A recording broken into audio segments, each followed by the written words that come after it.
এবার সামনে এলো 2030 বিশ্বকাপ মিশনে নতুন ব্রাজিল গড়তে যে মহাতারকাদের বেছে নিচ্ছেন master mind coach Carlo Ancelotti. 2026 বিশ্বকাপের শেষ 16 থেকেই 5বারের বিশ্ব চ্যাম্পিয়ন ব্রাজিলের করুণ বিদায় 1990 সালের পর এমন দ্রুত বিশ্বকাপ থেকে ছিটকে যাওয়া লজ্জার পর এবার সেলেসাও শিবিরে শুরু হয়েছে এক বিরাট ভূকম্প। দল থেকে হঠাৎই অবসরের ঘোষণা দিয়েছেন খোদ নেইমার জুনিয়র। এমন ধ্বংসস্তূপের ওপর দাঁড়িয়ে 2030 সালের হেক্সা জয়ের মিশন সফল করতে এবার পুরো দল ঢেলে সাজাচ্ছেন মাস্টার প্ল্যান ঘোষণা করেছেন কোচ কার্লো আনচেলত্তি। ইতালির লোভনীয় প্রস্তাব পায়ে ছেলে ব্রাজিলকে বেছে নেওয়া আনচেলত্তি কোন তরুণ তুর্কিদের হাতে তুলে দিচ্ছেন সেলেসাওদের ভবিষ্যৎ? অভিজ্ঞদের সরিয়ে কোন নতুন মহাতারকার জায়গা পাচ্ছেন দলে? সব জল্পনা কল্পনার অবসান ঘটিয়ে ভেতরের সব খবর জানতে ভিডিওটি এখনই শেষ পর্যন্ত দেখুন। 2026 সালের গ্রীষ্মকালীন বিশ্বকাপটা সেলেসাও ভক্তদের জন্য ছিল এক দুঃস্বপ্নের মতো। নরওয়ের কাছে অপ্রত্যাশিত হারে শেষ 16 থেকে বিদায় নিতে হয় ব্রাজিলকে। কোচের দায়িত্ব থাকা কার্লো আনচেলত্তির অধীনে 1990 সালের পর এটি ব্রাজিলের সবচেয়ে দ্রুততম সময় বিশ্বকাপ থেকে বিদায় নেওয়ার লজ্জার রেকর্ড। তবে এই চরম ব্যর্থতার পরেও হাল ছাড়েনি ফুটবল ইতিহাসের অন্যতম সফল এই কোচ।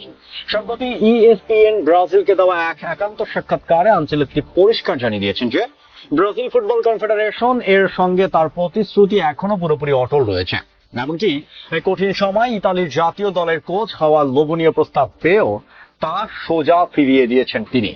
আনচেলত্তি নিজেই বলেছেন এটি কোনো চুক্তির বিষয় নয়, এর মূল কারণ হলো CBS এবং এই দেশের মানুষ আমাকে যে অত্যন্ত উষ্ণ অভ্যর্থনা জানিয়েছে তাদের প্রতি আমার একটি গভীর নৈতিক প্রতিশ্রুতি রয়েছে। বিশ্বকাপের এই দুঃসময় রেশ কাটতে না কাটতেই ব্রাজিল ফুটবলে নেমে আসে আরো বড় এক ধাক্কা। সেলেসাওদের সর্বকালের সর্বোচ্চ গোলদাতা নেইমার জুনিয়র জাতীয় দল থেকে চিরতর অবসরের ঘোষণা দেন। এক যুগেরও বেশি সময় ধরে ব্রাজিল আক্রমণ ভাগের মূল চালিকা শক্তি থাকা নেইমারের এই বিদায় দলের ড্রেসিং রুমে তৈরি করেছে এক শূন্যতা। তবে ফুটবল ইতিহাসের নিয়ম অনুযায়ী এক প্রজন্মের বিদায়ের পর আরেকটি প্রজন্মকে জায়গা করে নিতেই হয়। কোচ আনচেলত্তি এই পরিস্থিতিকে ইতিবাচক ভাবেই দেখিয়েছেন, আর তার পরিষ্কার বার্তা নতুন প্রজন্মকে আগের চেয়ে অনেক বেশি শক্তিশালী ও ক্ষুধার্ত হতে হবে।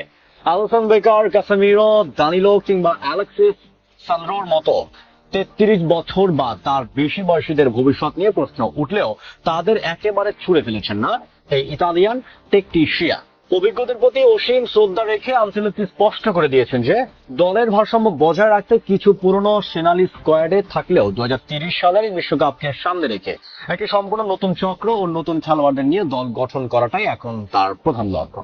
গত বছরে মে মাসে ব্রাজিলের দায়িত্ব নেওয়ার পর CBF ইতিমধ্যে কার্লো আনচেলত্তির সঙ্গে 2030 ফিফা বিশ্বকাপ পর্যন্ত চুক্তির মেয়াদ বাড়িয়েছে। বিশ্বকাপের এই ব্যর্থতা থেকে শিক্ষা নিয়ে নতুন ব্রাজিল গড়ার কাজ এখনই শুরু করে দিচ্ছেন তিনি।